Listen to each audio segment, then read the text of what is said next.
Hello friends, today we are going to learn a poem.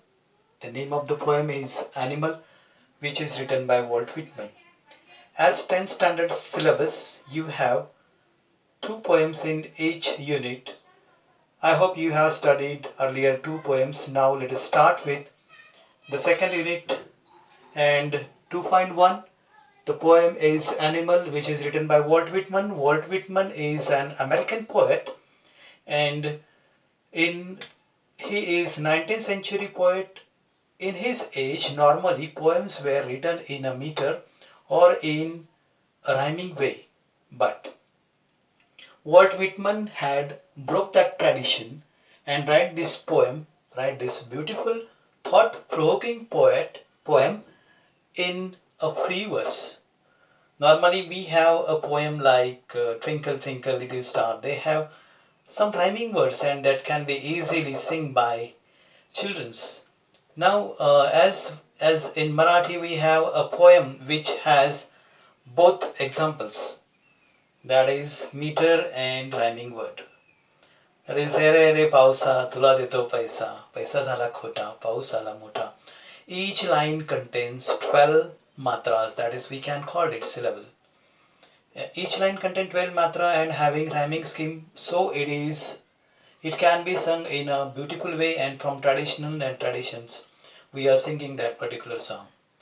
So he had enough daring, Walt Whitman had enough daring to break that tradition and he wrote this poem in a free verse. Free verse means not having rhyming scheme or not the first line had having the same syllable and second line having the same syllable. There is no rule. So look at the poem. I think I can turn and live with animals. They are placid and self-contained. I think I can turn means I can change. I can change my thoughts and live with animals because they are placid. They are cool. They are not upset, placid and self-contained. They are always satisfied. In his very first line, poet had told us that he wanted to go with animals. He wanted to live with animals because they are very placid. Normally, this placid adjective is used for by various poets for moon, placid moon. So, but it is not a transferred epithet. It is this placid adjective is not particularly used for moon. It can be used for everywhere. So, it is not transferred epithet.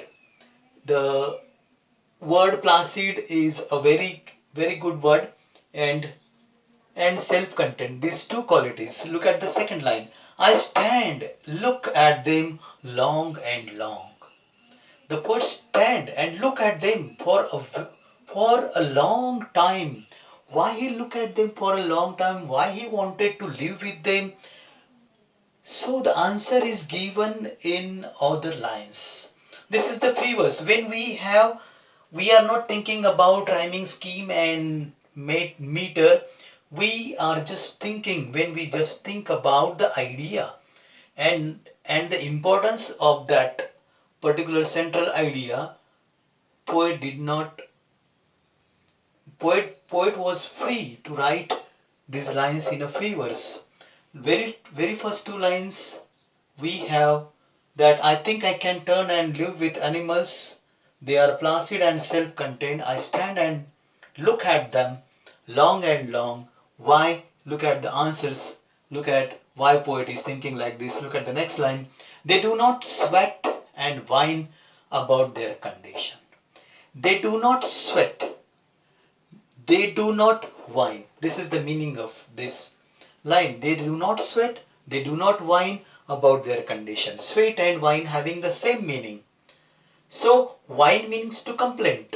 Here the figure of speech is tautology. They do not sweat.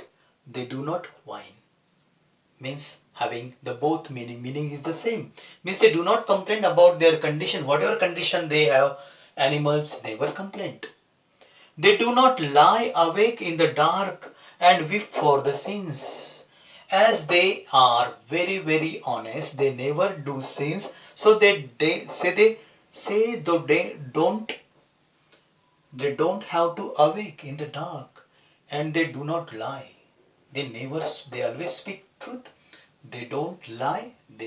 Don't have any speaking quality, but here they don't lie means they did not do any anything that makes anybody unhappy. That is the meaning here. They do not lie, awake in the dark, and weep for their sins. They are always cool and calm. They have virtues. They never had made any sin, so they never weep. They do not make me sick. They do not make me crazy. They do not make me think. They do not make me sick discussing their duty to God. Hmm.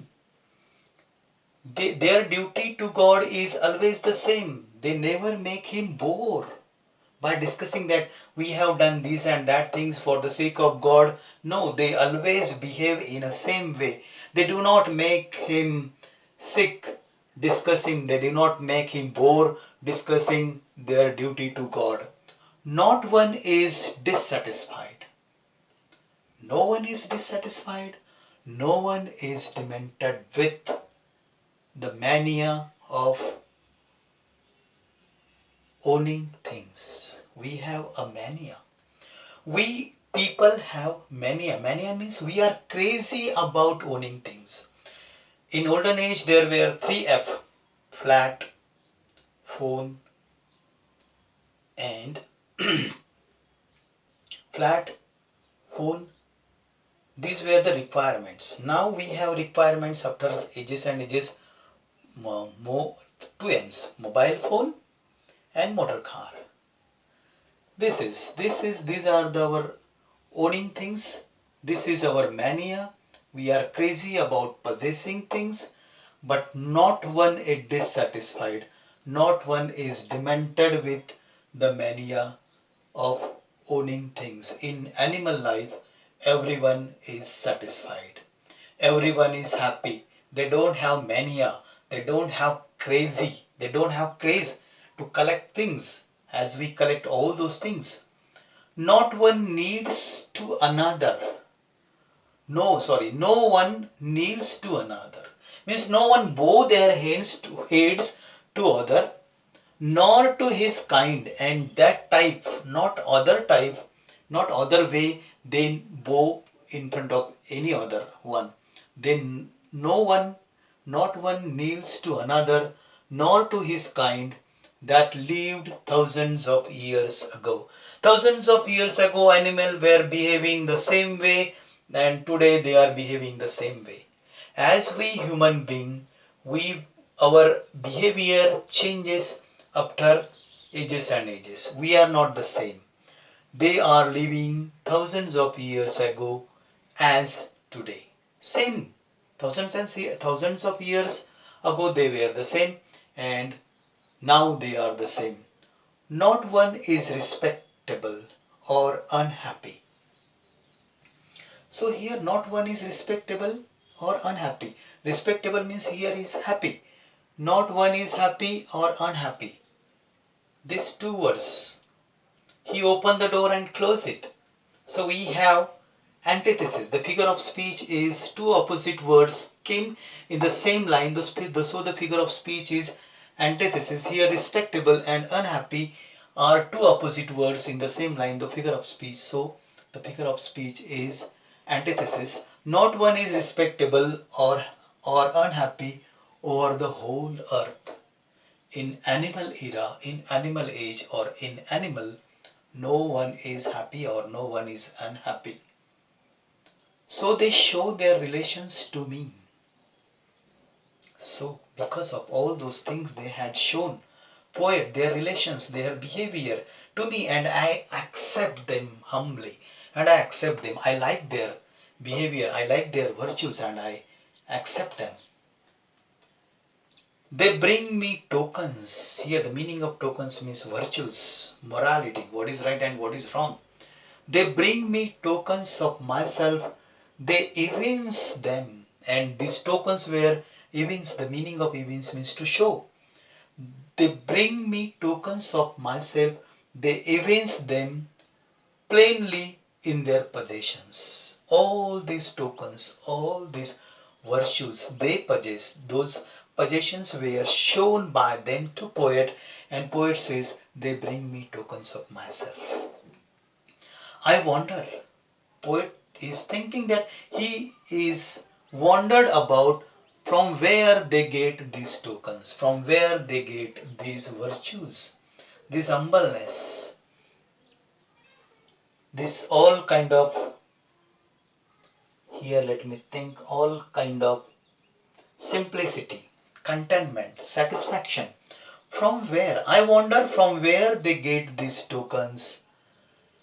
Did I pass that way huge times ago and negligently drop them? The last line is a rhetorical question. The poem ends with a rhetorical question where we can give answer in yes or no. So did I pass that way huge times? I have all those virtues, I have all those tokens. But did I pass that way of behaving huge times ago and negligently drop them? Poet is think poet had dropped them. Yes, the answer is yes. This is a rhetorical question and the answer is yes. Yes, the poet, yes, he had passed that way huge times ago and negligently dropped them means here all those tokens that possessed by animals. This is a simple poem. Now we have, let us think about more figures of speech. When word is repeated, it is repetition. When alphabet is repeated, it is alliteration. Look at here, let me think. Here we have, they do not sweat and whine about their condition, they do not lie awake in the dark and weep for their sins. Here they do not, these words are repeated.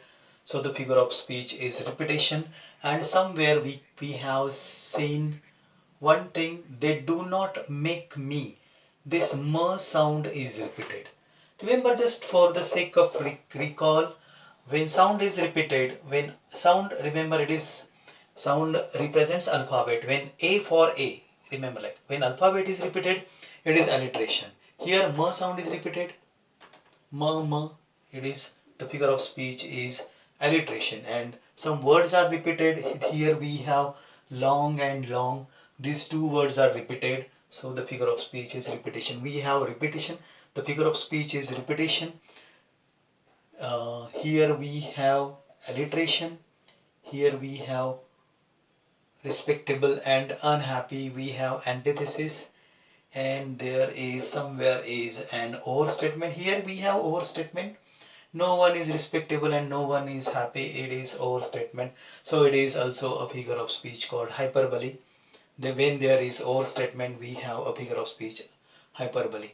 Now you can write answers. You can write about more about Walt Whitman. If you want to recall who is the writer, who is a poet. Sorry, who is a poet of animal. Look at the Walt Whitman. It is ends with an, and this poem starts with animals.